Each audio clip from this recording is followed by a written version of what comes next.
Hey everybody, Jon Kleis here. Today we are tying the hybrid hopper. We will start by starting our thread at the point where we will anchor our wing, winding back to the bend of the hook and trimming off our tag.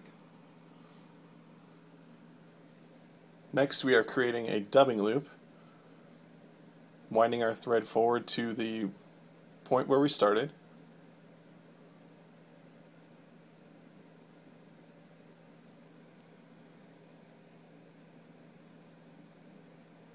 And now we're going to add some wax to our thread for our dubbing loop.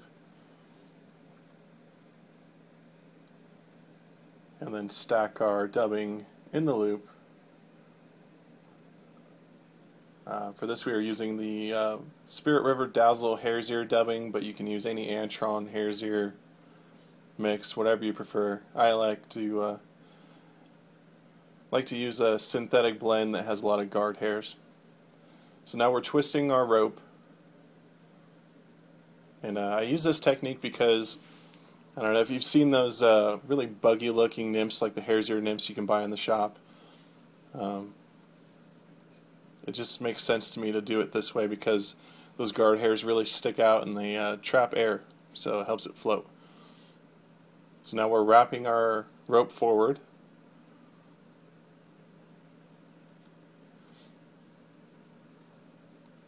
And basically my inspiration for this fly is, my two favorite patterns to throw as attractor patterns for hopper dropper rigs are the stimulator and the parachute hopper.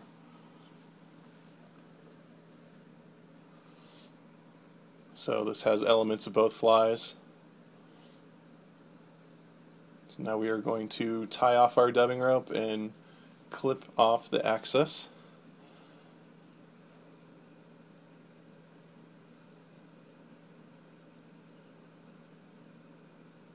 And now we're going to take our pheasant tail legs and anchor them on either side just in front of the abdomen.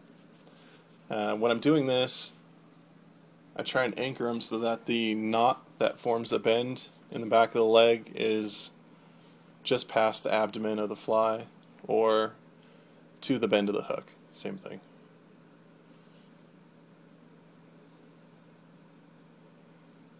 Now we're just going to clip the backs off a little bit.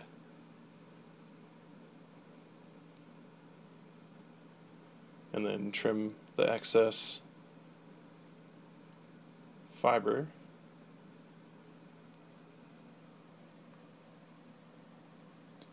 Now we're just laying down some glue. I'm just using Sally Hansen's Hard as Nails. We're going to take our stacked deer hair and line it up so that the wing tips are just past the abdomen or the bend of the hook.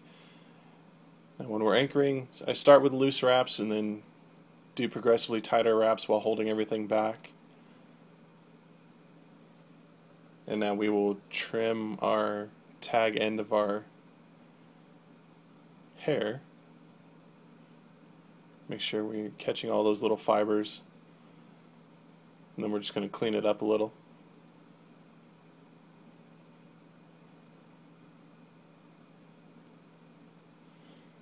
Give it one good run through again. Make sure everything's anchored solid to the hook.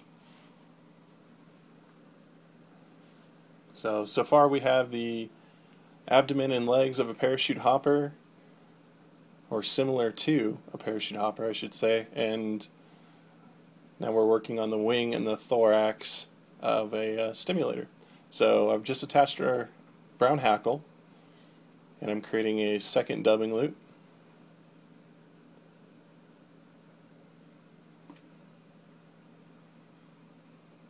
Again, we're going to wax the thread,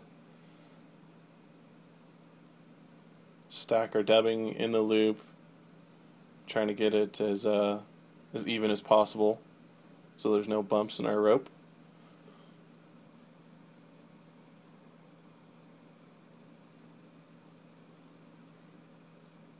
Twisting our loop together to form that dubbing rope.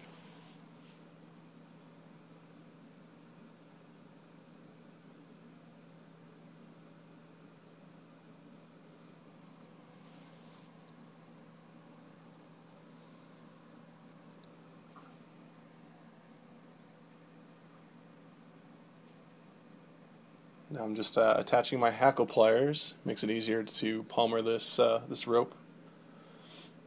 Start back at our wing. Make sure that's good and covered up.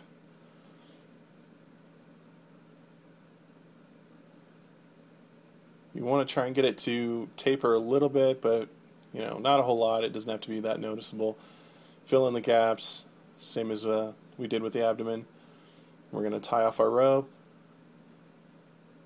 trim the excess, and now we are taking our hackle and we're just going to palmer that through our thorax, through that dubbing, leaving a little bit of a gap so that you got that contrast in color between the brown hackle and the sulfur yellow dubbing.